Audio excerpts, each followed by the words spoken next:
Bonjour, bienvenue sur BR Formation. Aujourd'hui, nous allons continuer notre formation GIMP. Nous sommes à la leçon 12 et nous allons voir image et taille de l'image.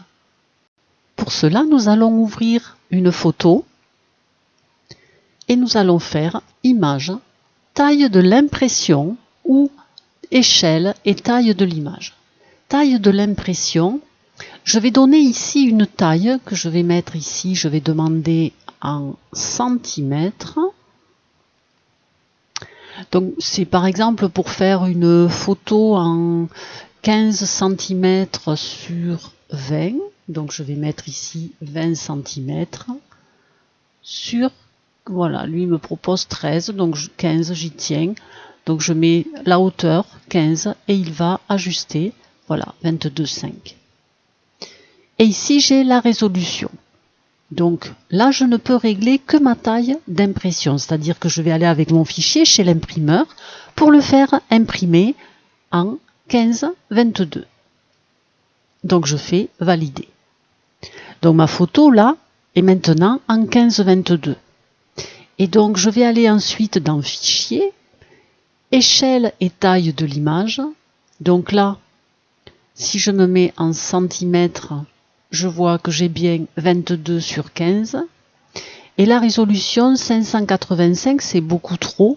Pour faire imprimer 300, ça suffit. Donc je vais mettre ici 300.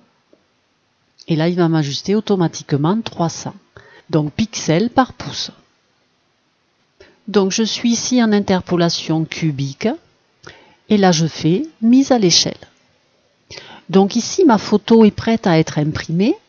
Maintenant, si je reviens ici et que je vais dans taille de l'image, j'ai bien une résolution de 300 pixels par pouce. Ça veut dire que j'ai 300 pixels, ce sont les petits carrés qui fabriquent notre image, par pouce, c'est-à-dire un pouce fait 2 cm et demi. Si je zoome suffisamment sur mon image, je vois les petits carrés, ce sont les pixels. Là, je suis entre la tomate et la verdure, donc je vois bien, voyez, les petits pixels, on voit les petits carrés. Si je zoome encore un petit peu, voilà, on voit très très bien les petits carrés qui forment nos pixels. Donc 300 pixels par pouce, ça veut dire que j'ai 300 pixels alignés sur 2 cm et demi. C'est une très bonne résolution d'impression. Pour dézoomer, ici, je remets par exemple 50, voilà. Et ici, je retrouve donc mon image. Si cette image, je la recadre, je vais prendre ici mon outil de recadrage qui s'appelle outil de découpage et je vais sélectionner ici une zone comme ceci. Je clique pour valider ma sélection. Donc j'ai rogné, tout le reste je l'ai coupé autour. Et si je viens ici faire image, taille de l'image, j'ai bien gardé mes 300 pixels par pouce.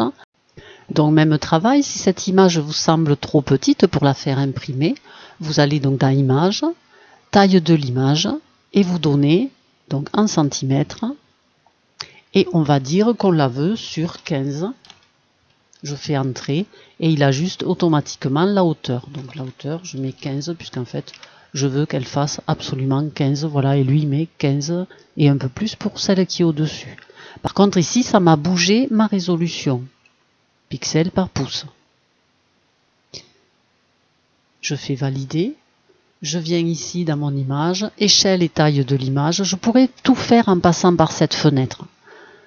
Et je viens donc ici demander 300 pixels par pouce. Voilà. Et ici, je vérifie qu'en centimètres. Et je fais mise à l'échelle.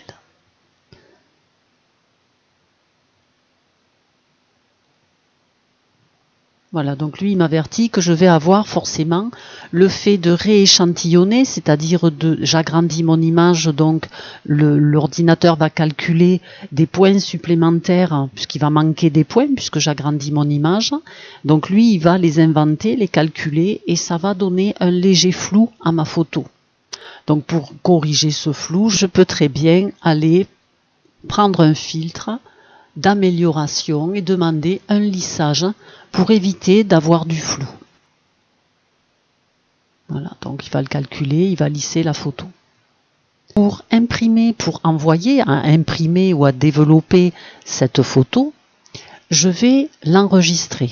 Donc il faut savoir que si vous enregistrez en JPEG, le JPEG est un format de transport, mais pas un format d'impression. Donc il va falloir l'enregistrer en TIFF, c'est le format d'impression. Bien sûr, elle va être plus lourde que si vous l'aviez en JPEG. Donc pour ça, vous faites Fichier, Exporter sous. Nous allons ici à la place de JPEG, on va enlever JPEG et on va marquer TIFF. Et je fais donc Exporter. Donc là, il me propose bien sûr des compressions. Je n'en prends aucune puisque je veux le faire imprimer, je veux que ça soit de bonne qualité. Je fais Exporter. Donc bien sûr, ça met du temps puisque je l'ai alourdi, je l'ai enrichi en pixels. Voilà, une fois qu'il a fini, on revient à notre fenêtre où on était juste avant de l'enregistrer. Si pour l'expédier, votre photo est trop lourde, vous allez la mettre en JPEG. Donc pour ça, vous allez faire Fichier, Exporter sous. Et ici, au lieu de mettre TIFF, on va enlever TIFF. Et on va marquer JPEG. Et je vais faire Exporter. Le JPEG sera moins lourd. Là, je laisse tout ceci comme ça, par défaut. Si je vais dans mon dossier pour voir Fichier, je vais faire Ouvrir. Et je vois ici que mon fichier JPEG pèse 5,5 mégas, alors que mon fichier TIFF, lui, pèse 589 mégas. Maintenant, je vais réouvrir mon image de départ. Je vais aller ici dans Images, taille, échelle et taille de l'image pour voir combien elle mesure. Donc en centimètres, donc vous voyez, elle est sur 7,3, 4,8. Annuler, je voulais juste savoir la taille de mon image. Et maintenant, je vais aller voir la commande pour que vous fassiez bien la différence de taille du canevas. On avait déjà vu taille du canevas, mais je vous fais un petit rappel. Donc ici, en centimètres, il me donne bien la taille de mon image. Donc si je rajoute rien, ben c'est juste la taille de mon image. Mais moi, je veux qu'elle soit 2 fois plus grande. Donc je vais mettre 14 centimètres sur la longueur. Puisque là, par exemple, je vais faire une carte d'invitation, un carton d'invitation. Et je fais redimensionner. Donc là, vous voyez, j'ai ici ma photo que je peux bouger à droite ou à gauche. Et j'ai ici l'espace dans lequel je vais pouvoir écrire mon invitation. Donc par exemple, je peux mettre ma photo ici et venir mettre mon invitation ici. Et je vais faire redimensionner. Donc vous voyez, ma photo, elle est bien venue se caler ici à droite. Et j'ai de ce côté, là où je vais pouvoir mettre mon texte.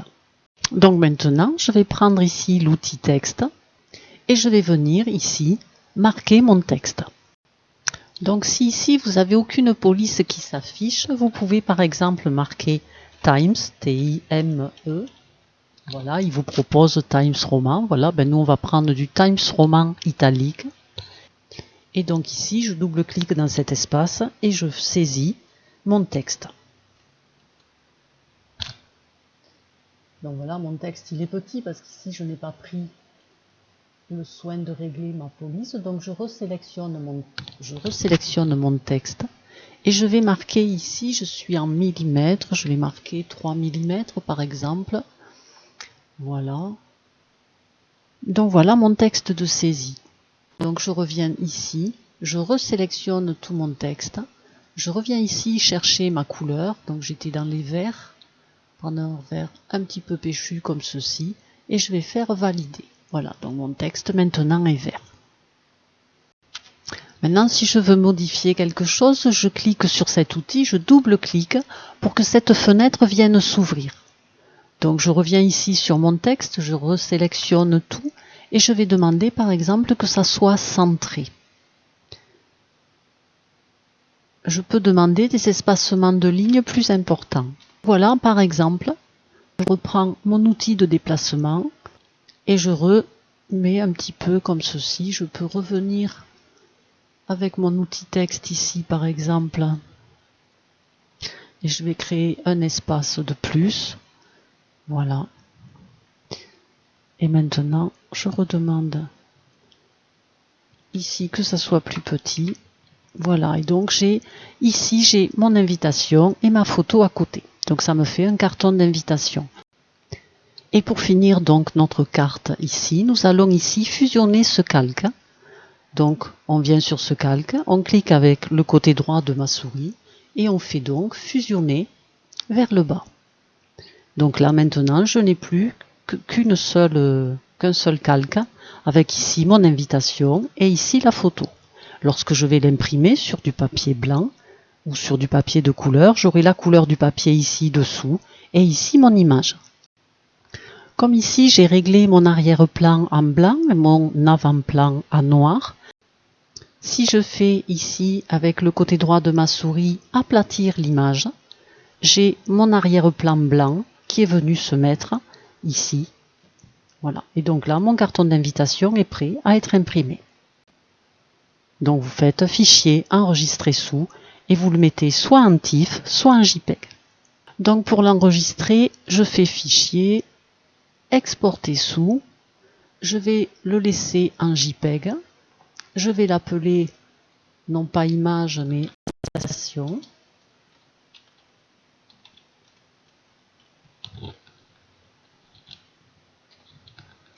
Invitation, je suis donc en JPEG, je vais faire exporter. Et ici surtout la qualité, vous voyez, moi j'ai ici 97, vous mettez 100% pour perdre le moins possible de qualité. Et on fait donc exporter. Ce tuto arrive à sa fin, je vous souhaite une bonne fin de journée et je vous dis à très bientôt pour la suite. Au revoir.